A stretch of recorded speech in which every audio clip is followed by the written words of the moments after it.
The Health Minister, Nicola Roxon, says a series of new drugs will be subsidised from September under the Pharmaceutical Benefits Scheme.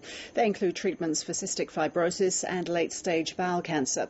But that hasn't stopped criticism from some of the biggest names in Australia's consumer health industry that the government is taking too long to decide which drugs recommended by the Pharmaceutical Benefits Advisory Committee should gain a listing on the PBS. Bennett is the CEO of the Consumers Health Forum of Australia. Well, our fundamental problem hasn't really been addressed by the listing of these new drugs. We certainly welcome that. But the problem for us is the precedent that this decision by the federal government to defer the listing of drugs on an ongoing basis creates, because essentially we don't think that the essential medicines that Australians have access to should be a political football. This is a decision that federal cabinet has made, that the federal cabinet will now be the arbiter and decision maker about which drugs Australians get access to. We're not convinced that the federal cabinet is the expert body that should be doing that.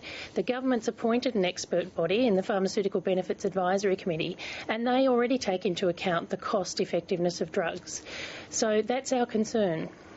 Well, Nicola Roxon says there are limits on what can be done. Let's just hear part of what she had to say earlier today. I do want to make it clear that the government reserves its right and believes it is its role to continue to weigh priorities and direct funding to where it can do the most good. And I also need to make clear that in the future, listing innovative new drugs like Erbitux and Gilenya will become harder and harder if the opposition continues to block sensible state savings measures. So, Carol Bennett, the Health Department has said that they haven't rejected these other drugs that have been recommended to be put on the PBS. They simply will be reconsidered when the budget can be afforded, and they can't use public money to subsidise everything.